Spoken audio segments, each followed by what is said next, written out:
శ్రీ విష్ణు రూపాయ నమశివాయ. నవరాత్రి మొత్తం పూజ చేస్తే ఎంత ఫలితం వస్తుందో ఉత్తి కన్యా పూజ చేస్తే దానికి ఎన్నో రెట్లు ఫలితం వస్తుంది అని చెప్పారు.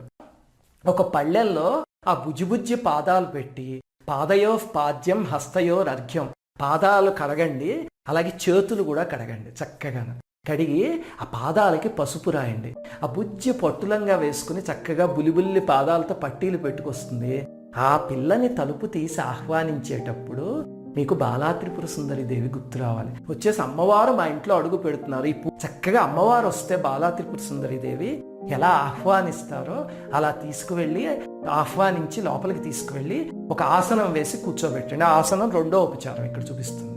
తర్వాత దీనికి ముఖ్యమైనది ఏమిటి అంటే 2 సంవత్సరాల నుంచి 10 సంవత్సరాల వయస్సున్న ఆడపిల్లలు మాత్రమే అర్హులు. అంతేకాని 1 సంవత్సరం వయస్సున్న చిన్నపిల్లల అర్హత లేదు. అలాగనే 10 కన్నా ఎక్కువ సంవత్సరాల వయస్సున్నా లేకపోతే రజస్వలు అయిపోయినా ఆ అమ్మాయి పూజకు అర్హురాలు కాదు.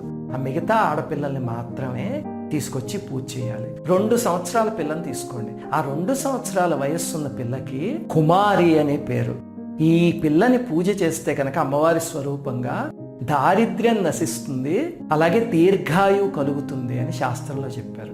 చెప్పి ఒక మంత్రాన్ని కూడా చెప్పారు, మంత్రపూరితమైన శ్లోకాన్ని. అదేమిటి అంటే కుమారస్య చ తత్వాని యాసృజత్యపి లీలయా కాదీనపి చ దేవాంతాం కుమారీం పూజయామ్యహం అని.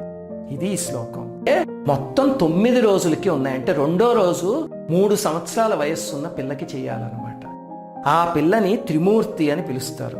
ఆ అమ్మాయికి ఒక మంత్రం ఉంది, సత్వాదిభి త్రిమూర్తిర్యా తైర్హినాతాం స్వరూపిణి త్రికాల వ్యాపిని శక్తి త్రిమూర్తిర్ పూజయామ్యహం అని. ఆ పిల్లని కాని పూజించగలిగితే ఆ త్రిమూర్తి అని 3 సంవత్సరాల వయస్సున్న పిల్లని పుత్ర పౌత్రాభివృద్ధి వంశాభివృద్ధి కలుగుతాయి. ఇంకా తర్వాత 3వ రోజు కళ్యాణి అనే పేరుతో పిలుస్తారు 4 సంవత్సరాల వయస్సున్న పిల్లని. కళ్యాణకారిణీ నిత్యం భక్తానాం పూజితానిశం పూజయామి చ తాం భక్త్యా కళ్యాణీం సర్వకామదాం అని. అసలు ఈ పిల్లకైతేనండి, ఇది నేను ఎక్స్పెరిమెంట్ కూడా చేసి చూశాను. ప్రమోషన్లో అలాంటివి రాక పాపం చాలా కష్టపడుతున్న వాళ్ళు ఉంటారు, అలాగే పై స్థాయికి వెళ్ళలేక ఉద్యోగం సరైంది లేక వాళ్ళు కానీ భక్తితో పూజించగలిగితే సత్వరమే పలుకుతుంది. అది ప్రయోజనం. తర్వాత యజ్ఞోపవీతం, గంధం, పుష్పం, ఆభరణం ఇలాంటివన్నీ ఉన్నాయి కదా, చక్కగా పాపకి అలంకరణ చేయండి.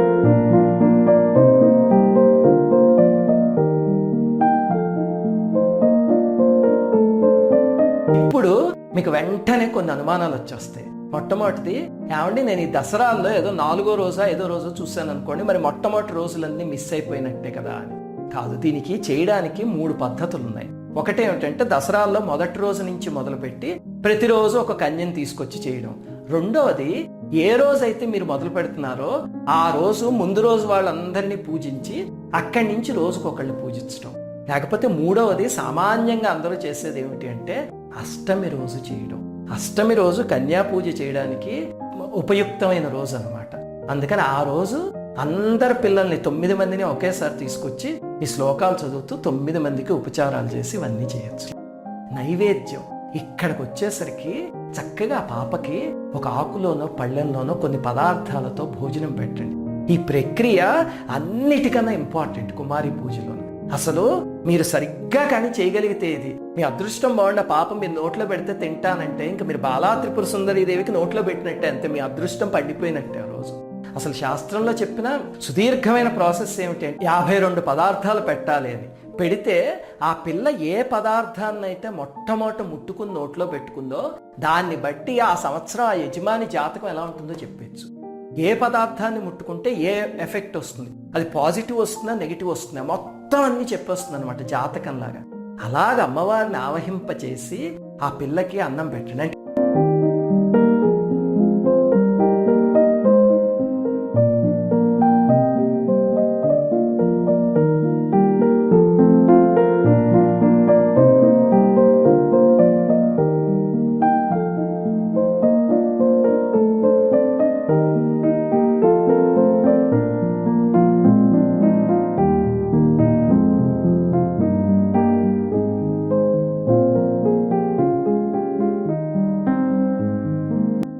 తర్వాత ఏం చేస్తారంటే చక్కగా తాంబూలం, చిన్నపిల్ల అయితే వేసుకోకూడదు కదా, తాంబూలం ఇస్తున్నట్టు భావించి తర్వాత నీరాజనం ఇచ్చి పడుకుని దండం పెట్టండి ఆ పిల్లకి.